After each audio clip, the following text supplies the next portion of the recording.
Ng malakas na papuri, pagsamba, palakpak ang ating Panginoon, ang Hari ng mga hari, ang ating Diyos. Purihin ang Panginoon.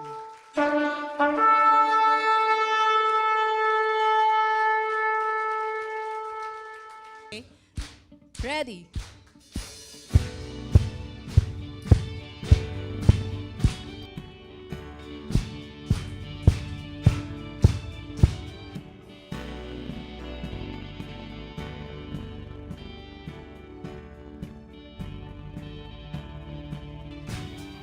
Water you turn into wine. Open the eyes of the blind. There's no one like you. None like you. Into the darkness you shine. Out of the ashes we rise. There's no one like you. None like you. Our God is greater, our God is stronger. God, you are higher than any other. Our God is healer, awesome in power. Our God, our God.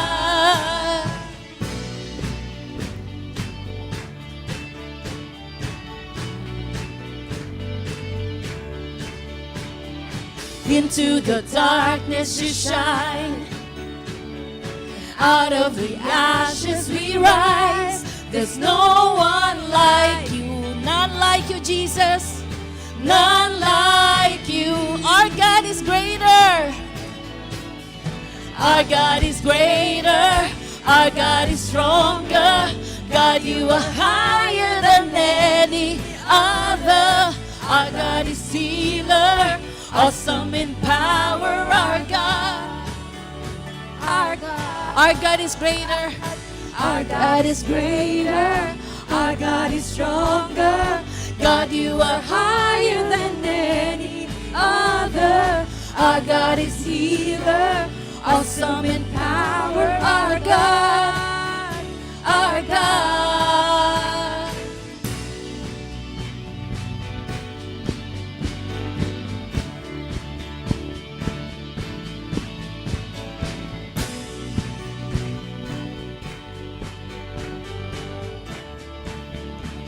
For us.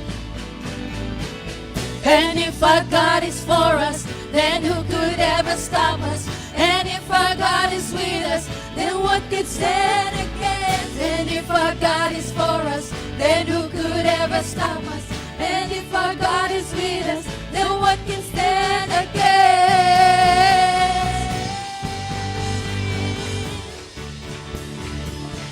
Then what could stand against?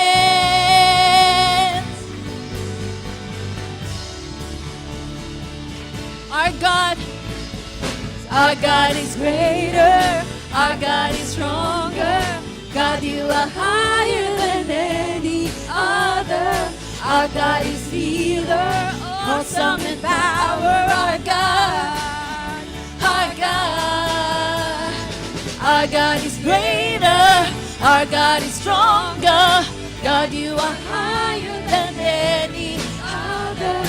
Our God is healer, awesome in power. Our God, our God.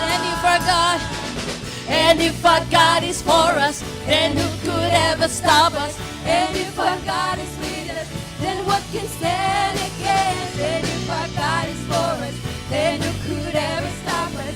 And if our God is with us, then what can stand against?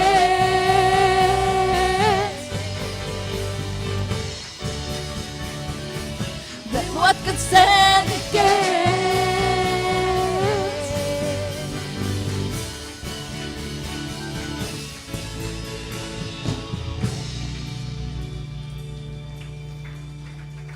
Our God is greater, our God is stronger. Yes, He is. You are higher than any other. awesome in power, our God. Our God is greater.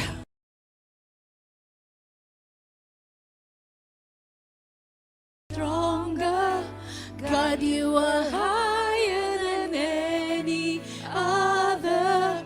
Our God is healer, awesome in power, our God, our God.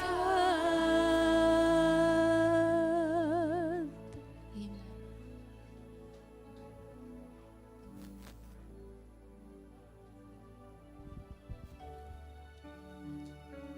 He is our Redeemer. He is our rock. He is our salvation. And His name is Jesus.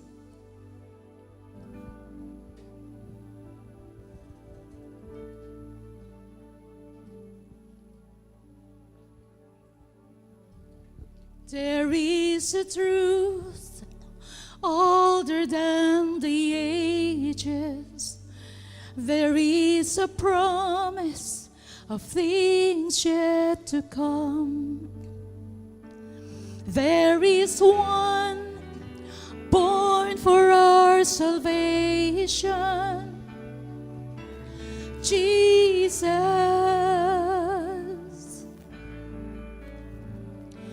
There is a light that overwhelms the darkness. There is a kingdom that forever reigns. There is freedom from the chains that binds us. Jesus, Jesus, who walks on the waters, who speaks to the sea, who stands in the fire beside me. He roars like a lion, he bled as the lamb, he carries my healing in his hands. Jesus, there is a name I call in times of trouble. There is a song that comforts in the night. Thank you, Jesus. There is a voice that calms the storm that rages. He is Jesus, Jesus, who walks on the waters, who speaks to the seas, who stands in the fire beside me. He roars like a lion, he bled as the lamb, he carries my healing in his hands. Jesus,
There is no one like you, Jesus.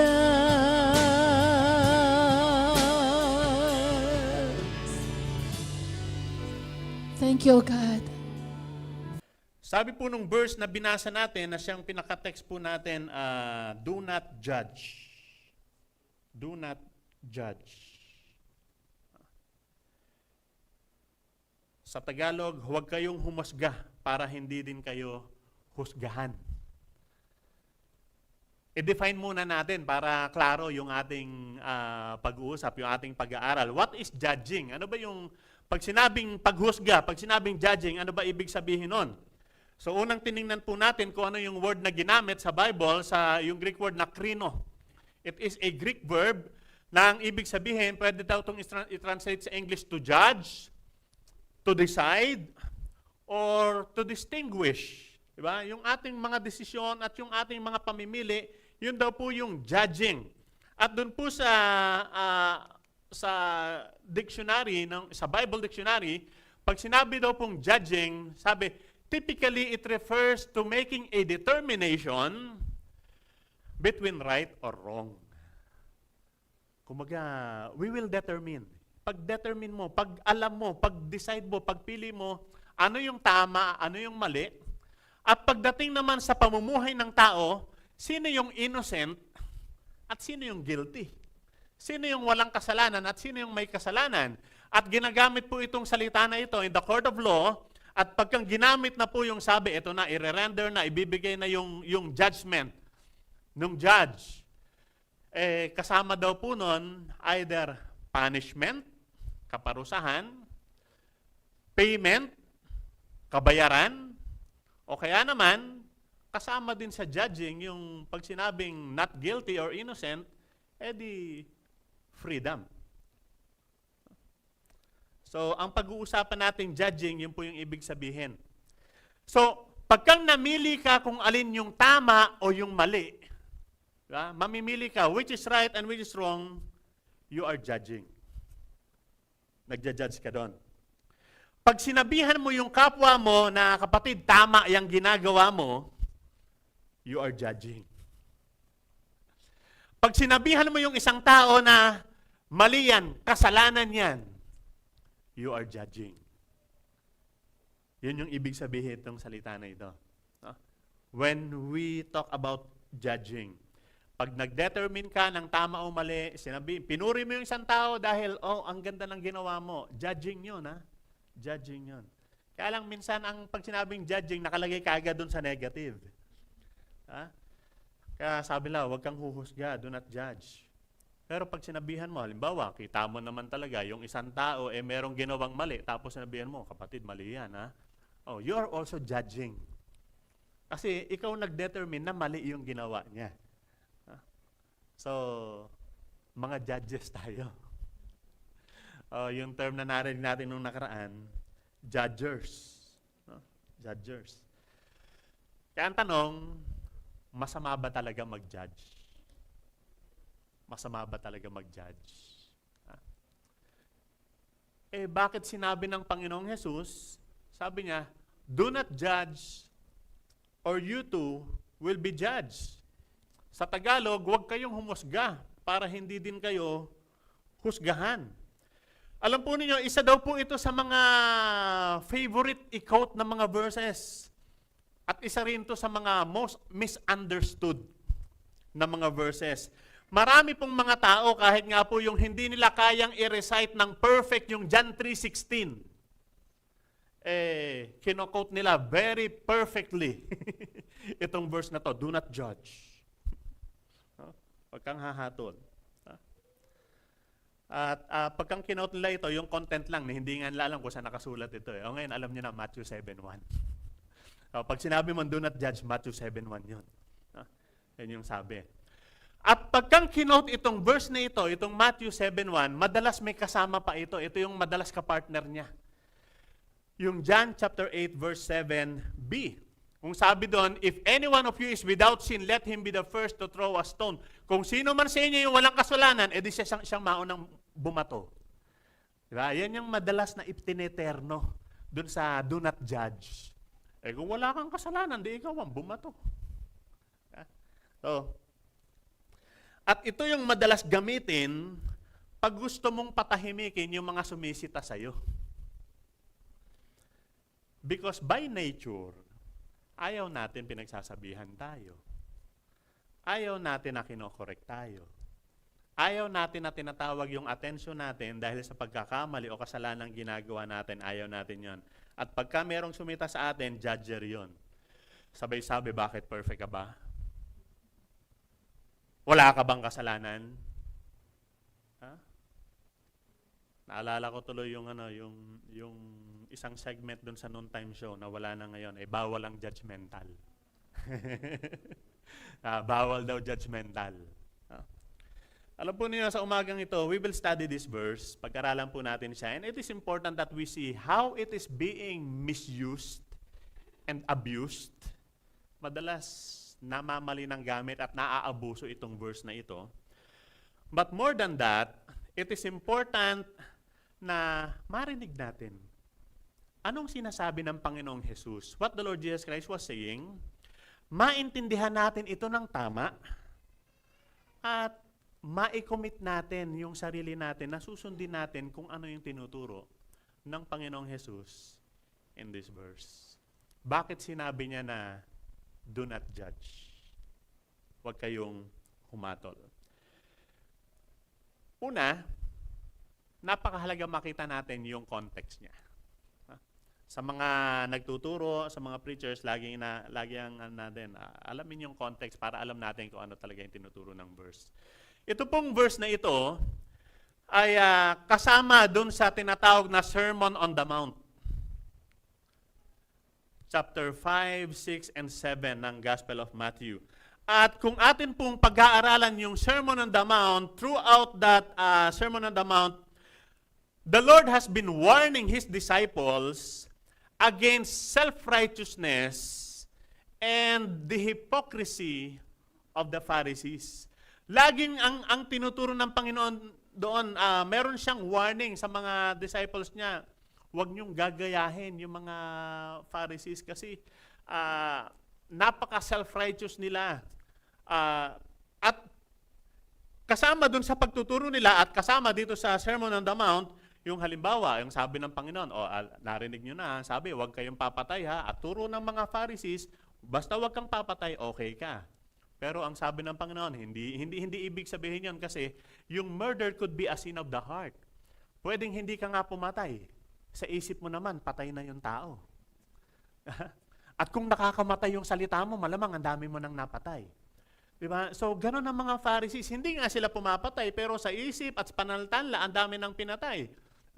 At sabi, do not commit adultery. Huwag kayong mangangalunya. Diba? As long as you do not commit the sexual act of adultery, then you're fine.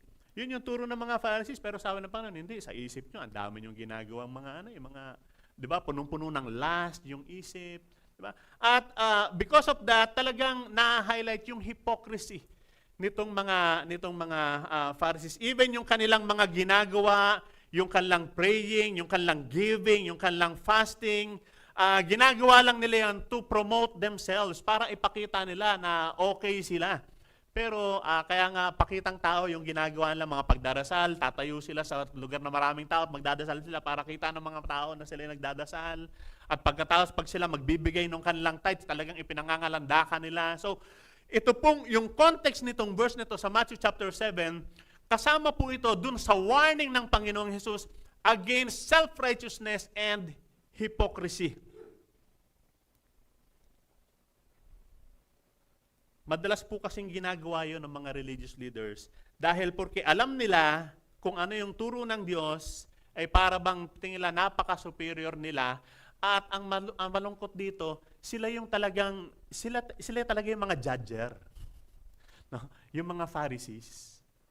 Kaya itong sinasabi, huwag nyo silang gayahin, huwag nyo tularan itong mga Pharisees na ito. And sadly, that often, madalas nangyayari din po ito sa mga churches. Pagkang halimbawa, merong ilan na medyo nakapagbasa ng konti tungkol sa Biblia, feeling la parang ang galing-galing nila, ang dami nilang alam, no? At yung mga iba, ay hindi mo alam 'yon. Ano ka ba naman? Napaka-basic niyan, dapat alam mo na 'yon. At yung ilan, pagka sila nagde-devotion, pagka sila nagpipray, tapos tatanong, nag-devotion ka ba? Pag sinabing hindi, sobra ka, para kang hindi Christian, hindi ka nagde-devotion. Yan, yung mga, samantalang kailan lang siya natutong mag-devotion, ang tagal-tagal ng Christian, hindi niya rin naman ginagawa yun.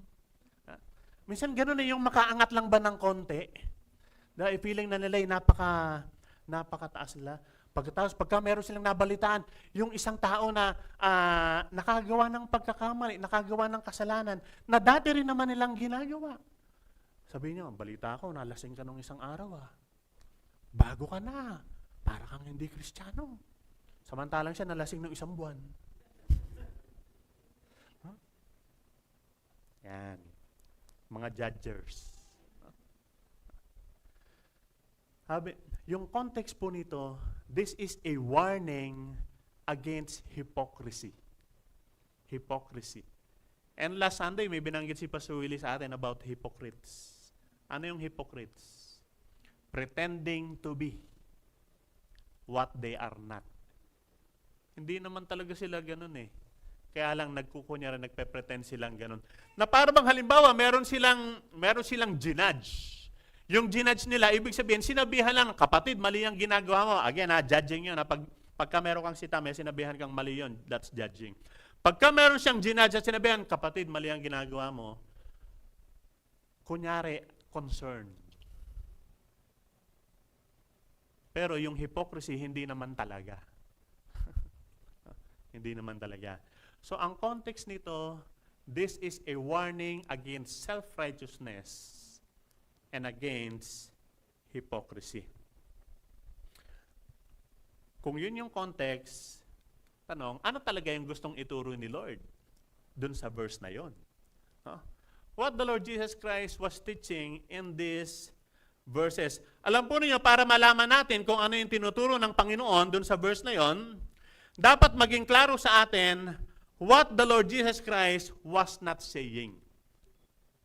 Kailangan alam natin kung ano yung hindi niya sinasabi. Kasi minsan, akala natin yun At kung ating titingnan yung sinasabi nitong verse na ito, kinakailangan po consistent ito with the rest of His teachings. Consistent ito sa lahat ng mga turo ng Panginoon at sa lahat ng itinuturo ng buong Scripture. Ano ang hindi tinuturo ng Panginoon? Jesus was not saying that we can tolerate sins in our midst. Yan yung hindi tinuturo ng Lord. Minsan, ang dating kasi, pag sinabing, wag kang humusga, wag kang magja-judge, parang sinasabi, wag mo nang pansinin yung iba. Pagka may nakita kang kasalanan, sabi, wag mong husgahan kasi pag kang hinusgahan mo, babalikan ka nila. Ikaw ba perfect ka? Pag sinabihan mo, kapatid, mali yan. Bakit? Anong ginawa mong tama? Di ba, mali din naman yung, meron ka rin namang ginawang mali. At kung ganun yung paggamit natin ng verse na ito, tandaan natin, what the Lord Jesus Christ was not saying is that we can tolerate sins in our midst. Kasi kung titingnan lang natin ito dun sa level na yun na do not judge so that you will not be judged, wala na tayong pakialaman. Wala nang pakialaman. Gawin mo kung anong gusto mong gawin, kay tama yan, kay mali. Hindi kita sasabihan kasi baka sabihan mo din ako. So, the Lord was not saying that we can tolerate sins in our midst. At yun yung madalas na motive. Yun yung madalas na objective, yun yung madalas na layunin ng mga tao na nagko-quote nitong verse na ito. Pabayaan mo lang ako sa buhay ko. Huwag mo kong pakialaman, tumahimik ka. Ano ba, kung masama yung ginagawa ko, buhay ko naman to, pakialaman mo yung buhay mo. Yun yung objective, yun yung layunin ng mga nagko-quote nitong verse na ito madalas. Do not judge. Huwag mo kong hatulan. Huwag mo kong pakialaman. Pero hindi iyon ang itinuturo ng Lord. Hindi tinuturo ni Jesus na i-tolerate yung kasalanan sa kalagitnaan natin. Ano ba ang tinuturo ni Jesus? Consistent ang Panginoon. Sabi niya sa Luke 13 verse 3, I tell you, unless you repent, you too will perish. Pagka may nakita siyang namumuhay sa kasalanan, sabi niya, unless you repent. Kasalanan yan. Malibang magsisi ka, malibang talikuran mo, malibang baguhan mo, malibang iwanan mo yan, mapapahama ka. Anong sabi niya sa John 8, chapter 11? Nung tinanong niya yung babae, sabi niya, meron bang bumato sa iyo? Sabi niya, wala po.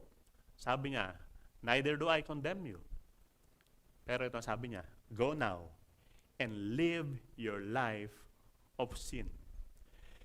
Iwanan mo yung buhay mo na makasalanan. So, hindi sinasabing i-tolerate mo, hindi sinasabing hayaan mo lang, hindi sinasabing wag mo nang pansinin.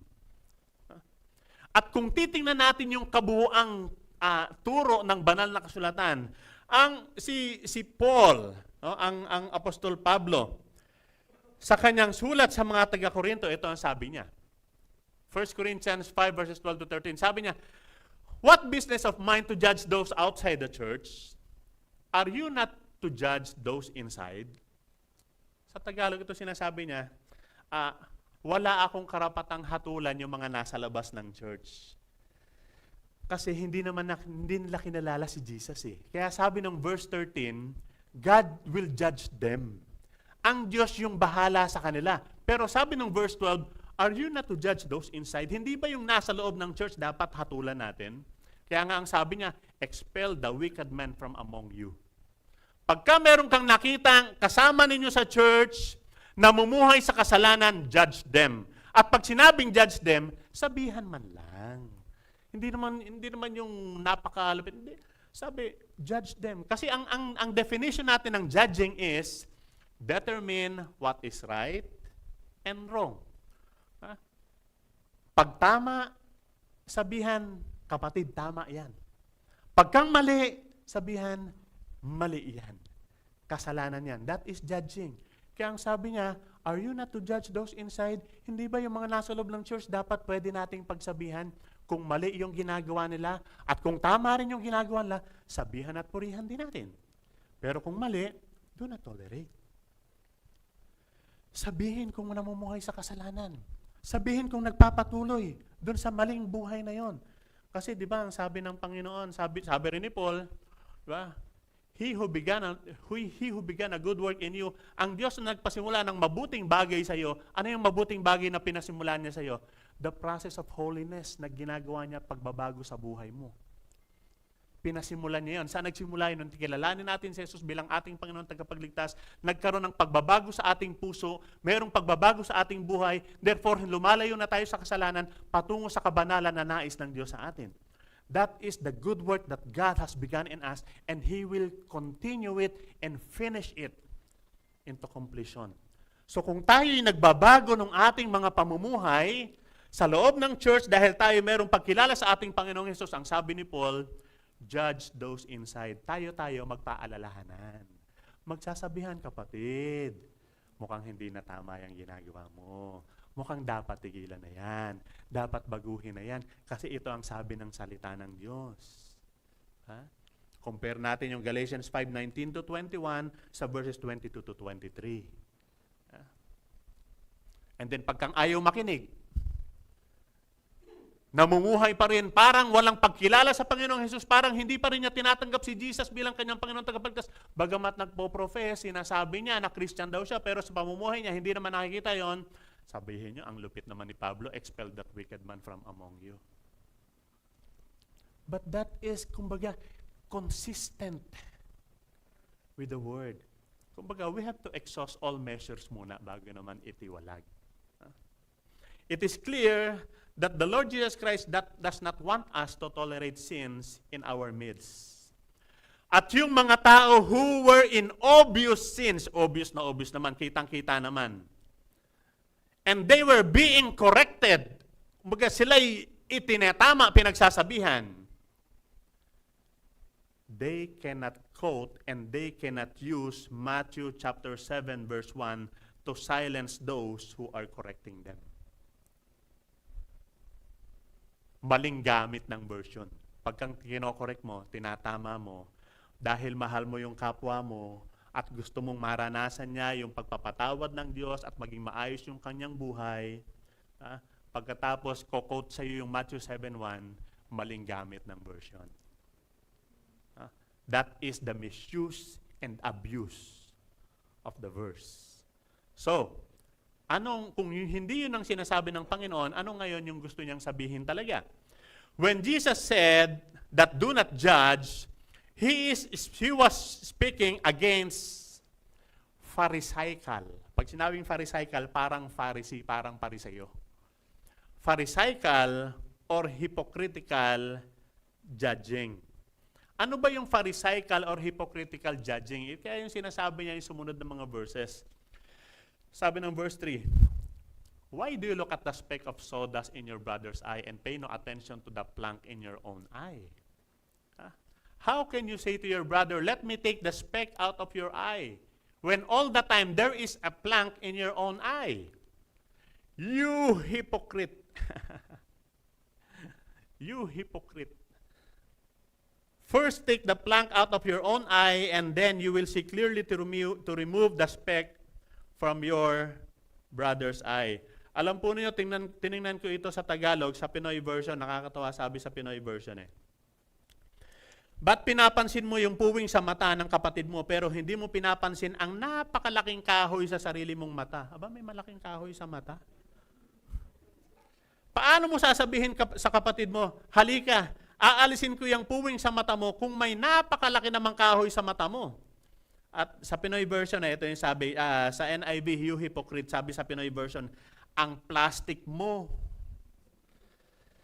Alisin mo muna yung napakalaking kahoy sa sarili mong mata, saka ka makakakita ng malinaw para tanggalin yung puwing sa mata ng kapatid mo. So ito po yung description ng Pharisaical o hypocritical judging. Una, being critical of other people's sins while unrepentant of his own sins. Ang nakikita niya lang yung kasalanan ng iba. Pero yung kasalanan niya, hindi niya pinagsisisihan. At nagpapatuloy pa rin naman siya dun sa kasalanan niya na yun. That is Pharisaical or hypocritical judging. Gusto mo yung mga tao magbago tapos ikaw hindi. Ano pa? Highlighting another people's sins and weaknesses while hiding his own. Maganda yan. Sige, pansinin nyo yung kasalanan niya. Dahil habang nandun yung attention nila sa kasalanan ng tao na yon, hindi nila napapansin na ako rin pala may kasalanan. Di ba ganun? Minsan. Hayaan mo na, sila lang pinag-uusapan. At least hindi nila ako nakikita. That is attacking other people's misgivings while defending or justifying his own. Parehas naman silang gumawa ng kasalanan na yon, pero siya mali, pero ako meron akong depensa. May dahilan, no? Alam mo kasi ganito ang sitwasyon eh, kaya ako lang naman nagawa yun eh dahil ayan, di ba? So that's hypocritical, that's Pharisaical. Ang kasalanan. Inaamin yun. Pagkasalanan, inaamin. Diba sabi ng 1 John 1:9? Inaamin yun. Tinatanggap, nagpapakumbaba, inihingi ng tawad. Hindi yun ipinagtatanggol. Hindi dinedepensahan. Maraming tao have become experts in defending sins. Wala tayong ibang pwedeng gawin patungkol sa kasalanan kundi pagsisihan at ihingi ng tawad. Huwag depensahan. Huwag ipagtanggol. Huwag i-justify. And condemning other people while promoting themselves. Kita mo, ang Kristiyano pa naman, hindi niya mapagtagumpayan yung temptation na yan. Samantalang ako. Oh. Ayan. Yun yung mga Pharisaical and hypocritical judging. Ito po yung ipinagbabawal. Iyon yung sinasabi ng Panginoong Hesus na huwag mong gagawin. Yung Pharisaical or hypocritical judging. Kasi nga, ang context nito, ito'y warning against self-righteousness and hypocrisy. Pero yung tamang judging, hindi problema yun. Kumbaga, tama yun eh. Tama lang na yung nagkakamali ay pagsabihan at yung gumagawa ng tama ay purihin. Yun yung tamang judging. Ang ipinagbabawal yung pharisaical or hypocritical judging. Merong kinuwento ang Panginoong Jesus sa Luke chapter 8 verses 9 to 14. Meron siyang the parable of the Pharisee and the tax collector. Sa Luke 18:9 to 14. Ang sabi doon, to some who were confident of their own righteousness, sa iba na confident sila dahil tingin nila sila'y matuwid. At pagkatapos dahil tingin nila sila'y matuwid, yung ibang mga tao ay mababa yung tingin nila kasi yung ibang mga tao ay makasalanan. Ito yung tinuro ng Panginoong Jesus. Sabi niya, meron daw 2 taong umakyat sa templo para manalangin. Yung isa'y Pharisee, yung isa'y tax collector. Yung Pharisee, yung kanyang panalangin, sabi niya, Lord, nagpapasalamat ako sa iyo dahil ako'y hindi katulad ng ibang mga tao. Sila'y mga magnanakaw. Nako, masasama mga makasalanan. Mga nakikiapid. Katulad, Lord, thank you, hindi ako katulad nito. Nitong taong ito. Dahil itong taong ito, nako, tax collector, corrupt. Lord, nagpapasalamat ako dahil hindi ako katulad nila. At saka, Lord, nagpa-fasting ako twice a week. Sila, naku po, pagkatatakaw, hindi man lang ako, Lord, nagpa-fasting ako, Lord. At pagkatapos, Lord, nagbibigay ako ng aking tithes. Samantalang sila, naku po, ang ganyan. Yan yung isang example nung judger na tinatawag. Yung Pharisee talaga siya eh. Kaya ganun niya kung husgahan yung mga tao. Samantalang ito naman tax collector na itinuro nung na dahil nananalangin din na hindi makatingin sa taas, sabi niya, Lord, have mercy on me. Makasalanan ako. Itong tax collector na ito, judge din siya. At hinusgahan niya yung sarili niya. Dahil nakita niya yung sarili niya, siya'y makasalanan. At dahil nakita niya yung sarili niya na siya'y makasalanan, sabi niya, Lord, patawarin niyo ako. Pareha silang judge. Yung isa, hypocrite. Pharisee. Yung isa, tamang judgment. Tamang judgment. Sabi ni Ken Sunday, this is not to say that it is inherently wrong, no? Hindi naman talaga masama, hindi mali, to evaluate or even judge others within certain limits. Hindi masama yon, sabi niya. We cross the line, however, yun yung pagkakamali. We cross the line, however, when we sinfully judge others. At ano yung sinful judgment? Sabi niya, it is characterized by feeling of superiority, indignation, condemnation, bitterness, or resentment. Pagka yung iyong paghatol, pagka yung iyong pagsabi na masama yan or kasalanan yan, ay meron ng superiority complex sa iyo, at meron kang pagkagalit, meron kang pag-condemn, merong resentment, merong bitterness, sabi niya, that's when we cross the line. Most of all, it reveals the absence of a genuine love and concern towards them. When these attitudes are present, our judging has crossed the line and we are playing God. Parang ikaw na si Lord. Parang ikaw na yung Diyos. Yun yung hindi tama. So,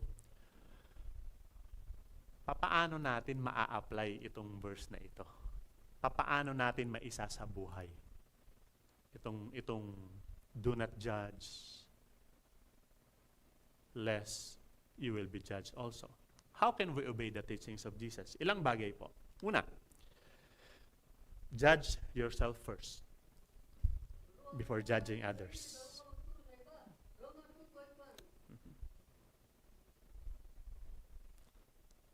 Kaya nga yung sabi nung Matthew 7:5, you hypocrite.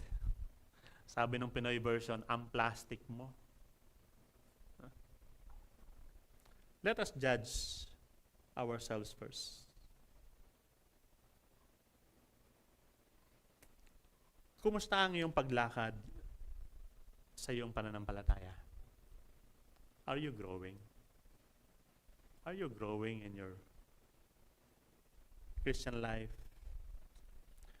Are you growing in such a way na nade-develop mo yung mga disciplines like praying, Bible reading?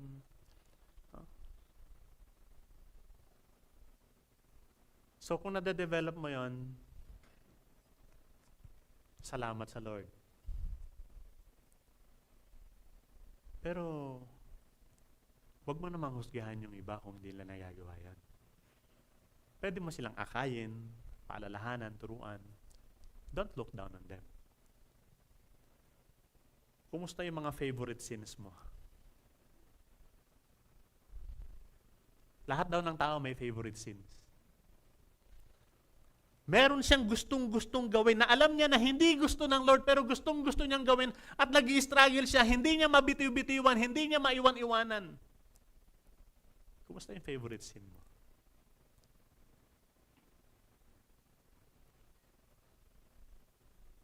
Nababawasan, unti-unting na-overcome. Let us judge ourselves first.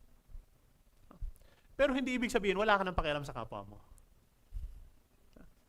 Ibig lang sabihin nun, in your desire to be right with God, at nakita mo yung kapwa, nakita mo yung kapatid, and you have that concern, you have that love for them, na gusto mong sila'y maging maayos din yung kalagayan sa harap ng Panginoon, diba? Pwede mo magsabay yun eh. At pwede mo nga masabihan, alam mo, nag-i-struggle din ako dyan. Alam mo, nahihirapan din ako dyan. But the Lord is good. Pwede nating pagtagumpayan yan. Pwede. Kapatid, mali yan. Alam mo, may kasalanan nga din ako eh. But the Lord is good. So let us judge ourselves first before judging others. Tingnan muna natin yung sarili natin. Kumusta ka, kapatid? Kumusta ka? Kumusta ang iyong lakad? Although sometimes there are some callous o yung mga tao na kinalyo na. Kinalyo na sa kasalanan at alam na lang nila ay mag-judge sa kapwa nila. Naalala niyo yung kwento ni David? Si David, kinuha niya si Bathsheba. Kinuha niya si Bathsheba na may asawa. At nung kunin niya si Bathsheba, ipinapatay niya yung asawa. Pinapatay niya. Kumbaga, David committed adultery, and then pinapatay niya yung asawa ni Bathsheba.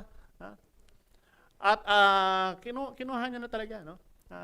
And then, enjoy na enjoy siya doon. Tuwa-tuwa siya doon kasi hari siya. Walang makasita sa kanya dahil hari siya eh. Diba? Pagkang may sumita sa kanya, baka pwede niyang ipapatay eh. So, pinuntahan siya ni Nathan, the prophet. Sabi ni Nathan, mahal na hari, meron akong kwento. Merong isang mahirap. Meron siyang alagang isang tupa. At merong isang mayaman, napakarami ng alaga niya. And then, yung mayaman, meron dumating siyang bisita.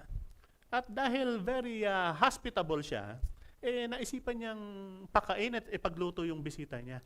Pero sa halip na kumuha siya doon sa marami niyang alaga, kinuha niya pa yung nag-iisang alaga ng mahirap at yun yung kinatay niya at yun yung ipinakain niya doon sa bisita niya. Galit na galit si David. Sabi, napakasamang taong yan. Dapat mamatay ang taong yan. Sabi ni Nathan, ikaw yun eh.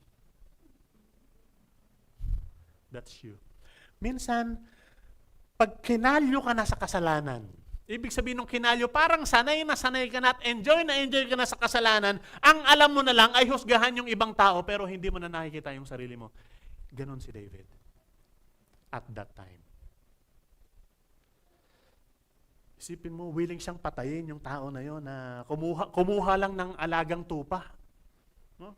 Patayin yan! Samantalang siya, nang agaw ng asawa at pinatay pa niya yung totoong. Buti na lang, nung ma-remind siya ni Nathan, nung sabihan siya ni Nathan, ikaw yon. At bumalik sa kanya yung lahat, na-realize niya ako ngayon. Sabi niya, I have sinned. Nagkasala ako. Inamin yung kasalanan niya, nagsisi siya, at tinanggap niya yung parusa ng Diyos sa kanyang kasalanan. Judge yourself first before judging others. It is not wrong to judge. Huwag lang hypocritical. Judge yourself first before judging others. Pangalawa, be careful of judging other people out of evil attitudes. Ano yung pag-judge sa ibang tao out of evil attitudes? Minsan kasi yung pagsitaw, yung pag-judge natin sa ibang tao out of anger, out of pride, or out of envy. Minsan kasi may mga tao, habang nagiging successful sila, naiinggit tayo. At pag naiinggit tayo, hinahanapan natin sila ng butas.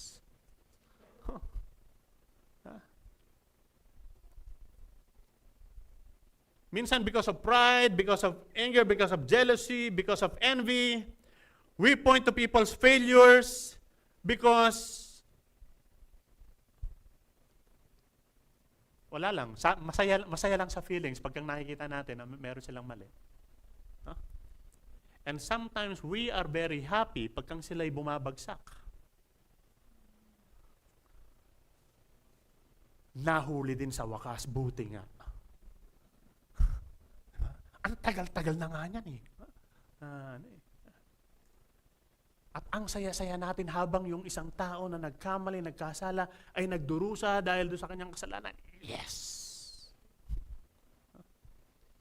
Be careful of judging other people out of evil attitudes. Sabi ng 1 Corinthians 13:6, love does not delight in evil. Hindi ka natutuwa doon sa mga mali, doon sa mga kasalanan. Natutuwa ka because of the truth.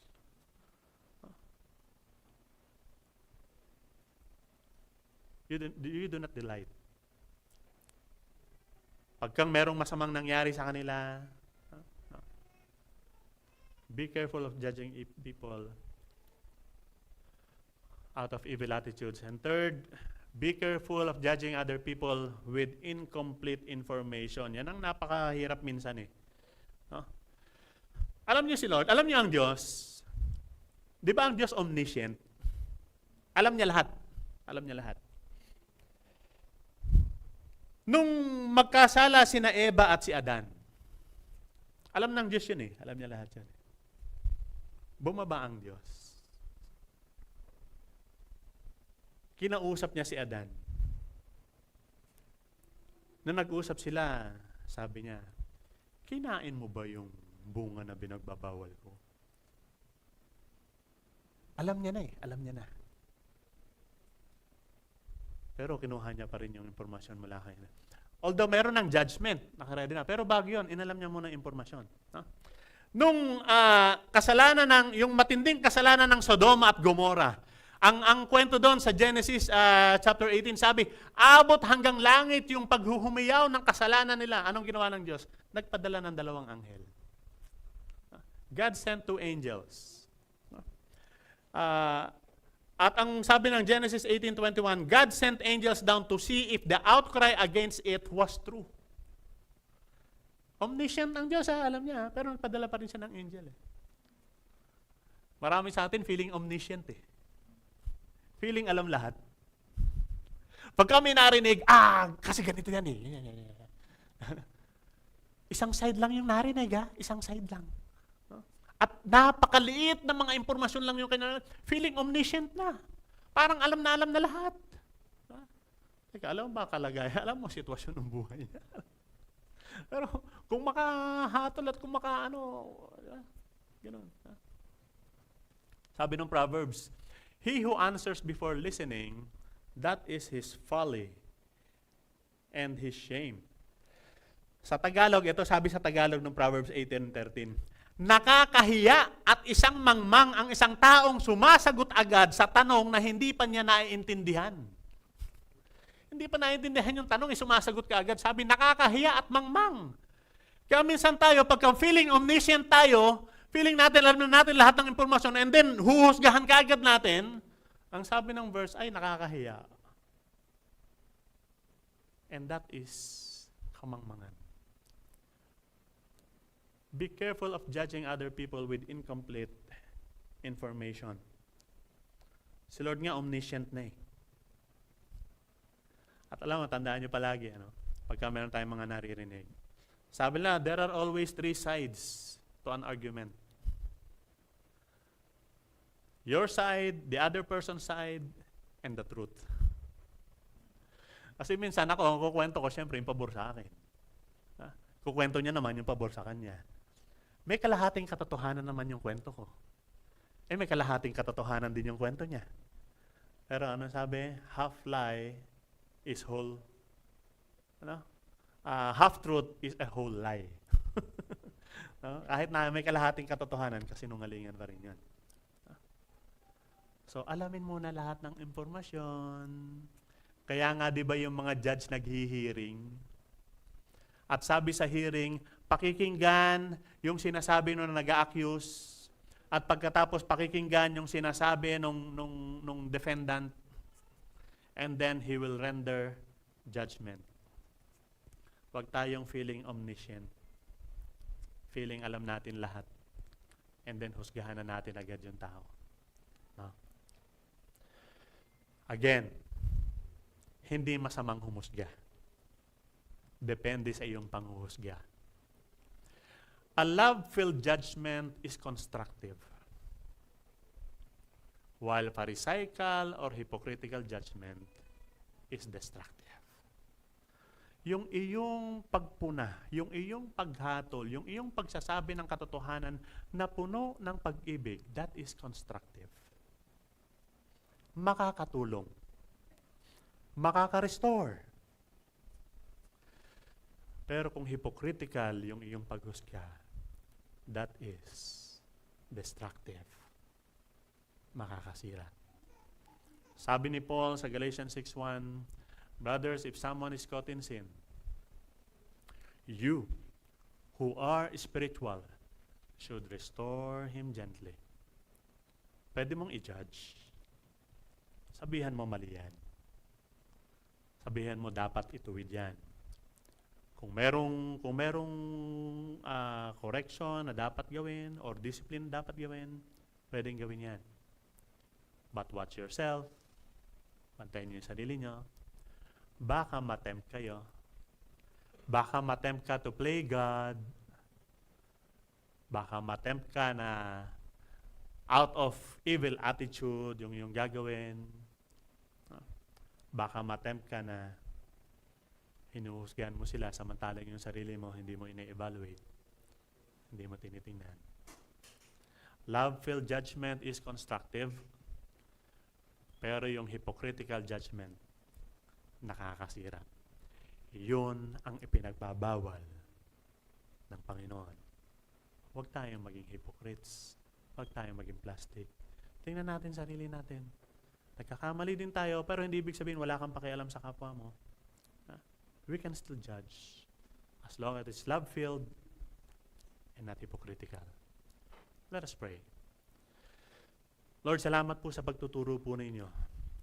Dalangin namin, Panginoon, na ito'y nangusap sa aming mga puso. Humihingi kami ng tawad, Panginoon, sa aming pong mga pagkakasala, sa aming pagkakamali sa paghusga. Humihingi kami ng kapatawaran, Panginoon, at salamat dahil kayo mapagpatawad. Dalangin namin, Panginoon, sa mga pagkakamali namin ito, ituro rin po ninyo, Panginoon, kung paano namin ito maitutuwid, paano namin ito maitatama. And Lord, let us learn from you kung paano mo itong ginawa. Ganon din naman, Panginoon. Abutin namin ang mga tao mula sa pagkakasala. Restore them, not condemn them by your judgment. Kayo pa rin ang hahatol sa amin, sa bawat isa sa amin. You are the ultimate judge of all our motives and all our actions. And we submit ourselves to you. We pray this in Jesus' name. Amen.